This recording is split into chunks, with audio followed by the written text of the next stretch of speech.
자, 이 모습을 보고 있는 한동훈 후보가 어제 라이브 방송에서 이렇게 얘기했다고 합니다. 들어보시죠.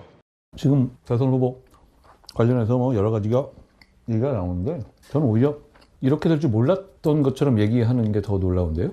결국 이렇게 될 줄도 모르고 저를 막기만 하면 된다. 뭐 이렇게 생각했던 건가요? 뭐 제가 2대1로 싸운 건가요?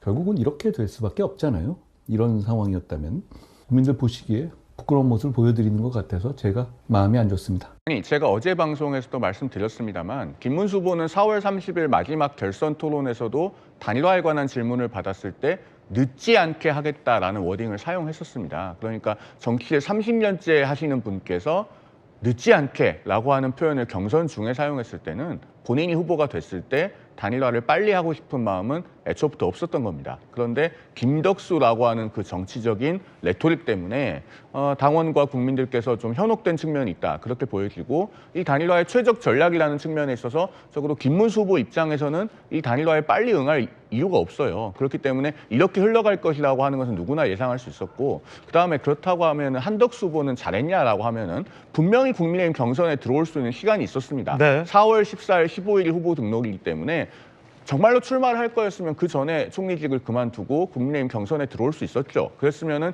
이런 복잡한 파열음이 생기지 않았을 텐데 8강, 4강 결승, 토너먼트 거치듯이 차근차근 단계를 밟아서 올라간 후보와 본인은 반대편 대진표 끝까지 올라가 있는 상태에서 한 번에 단일화를 하겠다. 그러면은 과연 매끄럽게 그 과정에 국민의힘에서 선출된 후보가 응할 수 있겠는가. 그런 부분에 대해서 의문을 던지지 않을 수 없거든요. 그러니까 한쪽은 지금 특혜 후보 같은 상황인 것이고 다른 한쪽은 당원과 국민에 대한 약속을 저버린 상황이기 때문에 참 어느 쪽도 잘했다고만 말할 수는 없는 상황입니다. 그러나 어쨌든 정치는 현실 위에서 기술을 발휘해야 되는 것이기 때문에 두 분 다 지혜롭게 처신하셔서 국민들 걱정 안 하시게 해달라는 말씀을 드리는 겁니다. 이 문제를 사설 쓴 오늘 조간신문의 사설 몇 가지 보겠습니다.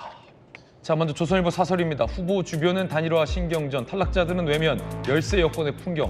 지금 단일화 협상 희생과 결단보다는 기득권 지키기. 경선했던 경쟁자는 탈당하거나 선대위 참여에 소극적. 내부 분열하고 기득권에 집착한다면 기대감은 오래가지 못할 것이다 라고 질타했습니다. 자, 동아일보 사설. D-4주 단일화와 사법 리스크에 묻힌 대선 이게 정상이냐. 중앙일보 사설 기만 단일화 삐걱 가치보다 정치셈법 앞세운 탓 아니냐. 합리적인 단일화 기준을 빨리 정립하라 라고 질타했습니다.